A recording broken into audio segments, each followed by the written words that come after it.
దేశ ప్రజలను ఉగ్రవాదులతో రక్షించడంలో కేంద్ర ప్రభుత్వం బీజేపీ సర్కార్ మోదీ అమిత్ షా ఘోరంగా విఫలమయ్యారు. ఈ సంవత్సరం దీంతో రెండో దాడి భారతదేశం ప్రజలపై. పుల్వామా పహల్గాం దాడి తర్వాత ఈరోజు ఢిల్లీ నడి రోడ్డు మీద రెడ్ ఫోర్ట్ కాడ మెట్రో స్టేషన్ కాడ ఈరోజు కార్ బాంబ్ పేలడం జరిగింది.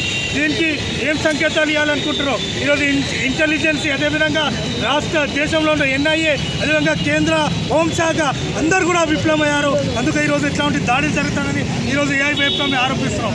వెంటనే కేంద్ర ప్రభుత్వంలో ఉన్నటువంటి హోమ్ మినిస్టర్ అమిత్ షా రాజీనామా చేయాలి. అదేవిధంగా మోదీ సర్కార్ కూడా దీని మీద పూర్తి స్థాయిలో రివ్యూ చేసి ఎవరైతే దీనికి బలి అయ్యారో వాళ్ళ కుటుంబాలను ఆదుకోవాలని కూడా ఈ సందర్భంగా మేము అఖిల భారత యువజన సమైక్య డిమాండ్ చేస్తాం. అదేవిధంగా ఈ దాడిలో పాల్గొన్న వాళ్ళని కష్టంగా చర్యలు చేపట్టాలి.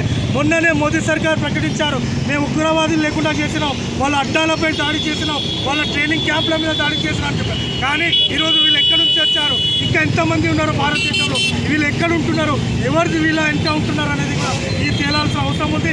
పూర్తి విచారణ జరిపించి ఎవరున్నారు, ఎవరి వల్ల ఈ అవుతారని కూడా బయట పెట్టాల్సిన అవసరం ఉందని కూడా ఈరోజు ఏఐవైపుగా మేము డిమాండ్ చేస్తున్నాం. లేని పక్షంలో రాబోయే రోజుల్లో ఈ కేంద్ర ప్రభుత్వానికి అదేవిధంగా ఉగ్రవాదానికి వ్యతిరేకంగా అఖిల భారత యువజన సమైక్య ఉద్యమిస్తారని కూడా హెచ్చరిస్తున్నాం.